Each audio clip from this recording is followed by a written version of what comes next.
Hello and welcome to the E3 2013 newsroom. I'm Aaron Sampson. I'm Ryan Schubert. What's up, everybody? And we're here to talk about our normal favorite topic, which is Battlefield. In this case, one with a 4 on the end of it. Battle for Field. So what happened on the show floor today is we were able to get our hands on Siege of Shanghai, the multiplayer level.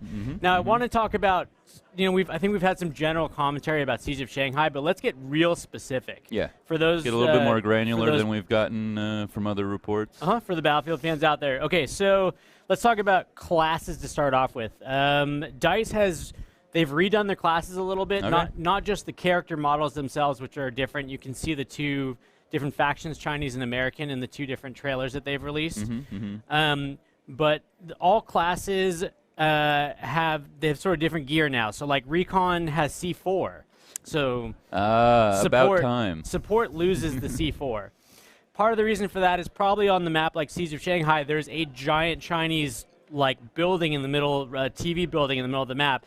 And that gets dropped based off of damage. It's not a match timer. So you actually run around the base of that building, planting C4 on the supports, and or shooting it with tanks.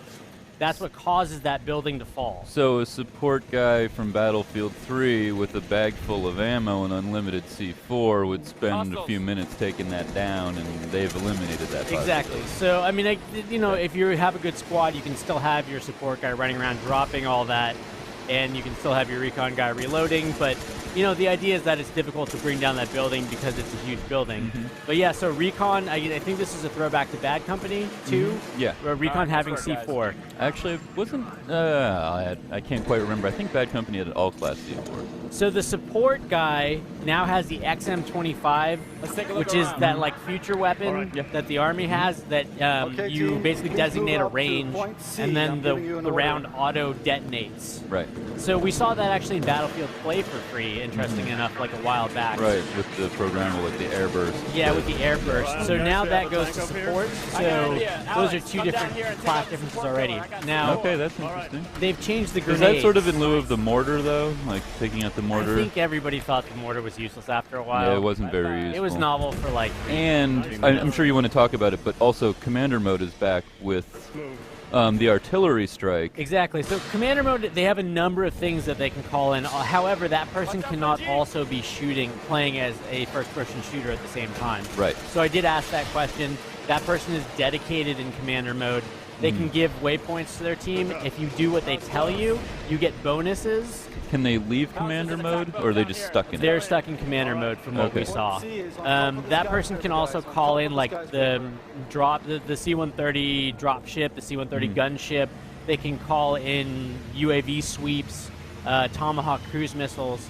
Now, they don't have all of that available to them right off the bat, right? So the way that it was explained to us is that it was based on how well your team is performing is sort of what types of And were they abstract about it? assets. Is it like ticket count, or is it like flags that are being held? They were abstract at this point.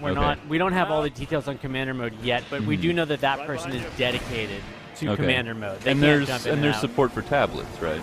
Yes, smart support for smart glass tablets. Okay.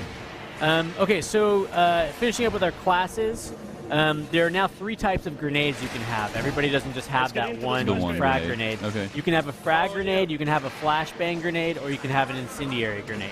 It's about time. So the flashbang I actually did use as the engineer class when a team was charging up the rubble pile of that building. When the building collapses, it becomes a new flag on the map. Oh, okay. So that doesn't disappear. It doesn't disappear. Okay. It turns into a rubble pile. For a while, there's dust, which obscures everybody's vision, so it's kind of cool. There's an environmental effect. And then, so when you're defending that point, having a flashbang is kind of nice. If they're all running up the hill, you can literally blind all of them. Yeah. And then just go to town. I'm glad that tactic is there, actually. The flashbang's been missing for a while. Yeah. From Battlefield. We also have some new weapons I can confirm based on kill feed and just playing. There's a whole bunch of these CZ variant weapons, the CZ-805, the CZ-3A1. More interesting, we saw a Hawk 12G clip-fed shotgun that looked pretty nasty. Okay. So, I can confirm that there are definitely new weapons right away in Battlefield 4 that you can earn. There's also some crazier modifications you can make, like the dual sight scopes. We saw a pistol with like a crazy orange like iron sight. In general, Patrick Bach talked about more customization than before. I think what he was getting at was more personalization of your weapons and kit and gear. He was probably referring to visual in this case. Oh, okay. So I think maybe leaning a little Call of Duty in the we'll see. I mean, I don't think decorative camo. I don't think Battlefield 4 is ever going to have like blinged out diamond guns or anything like that. But you know, we were talking about dual sights and the like, and so no cotton candy weapons just yet.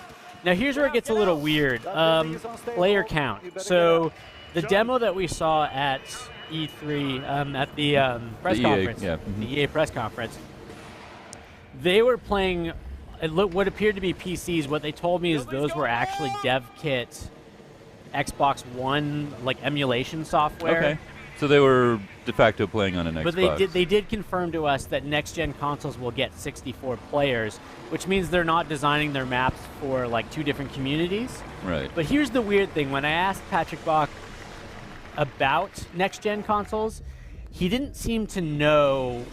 You know, I don't know. It was towards the end of the day. Maybe like he just hadn't had dinner or something. But he didn't seem to know when next-gen consoles were coming out. I think they just don't know that Which yet. pretty much means that Battlefield 4 is a current gen release for now. And they did say that the current gen would not necessarily have the 64 player count. They would have the lower player count still. Right. So the big question right now is, depending on the timing, like, do they expect who gets what first? Do they expect people to buy Battlefield 4 twice, or is everybody just going to go PC? Or I mean, we're in this very bizarre, nebulous region right now where it's like, yes, it has 64 players, but I don't know when that's going to happen for console. So we'll have to see. We'll have to see on that one. So vehicles. I know I've seen some tanks. I've seen some Jeeps. What's going on with the water vehicles? So yeah, we saw the MRAP out there, which is new. We saw an armored Chinese vehicle. The most interesting new vehicle, I didn't catch the name of it. It's the fast boat that you saw. So that thing basically has, I believe, 30mm cannons, much like the helicopters do, and it also has tow missiles. Okay. So I jumped in that thing and held down like almost an entire side of the map for a while. Like we got a little bit of that out of Bad Company Vietnam. Exactly. Yeah. So those fast boats.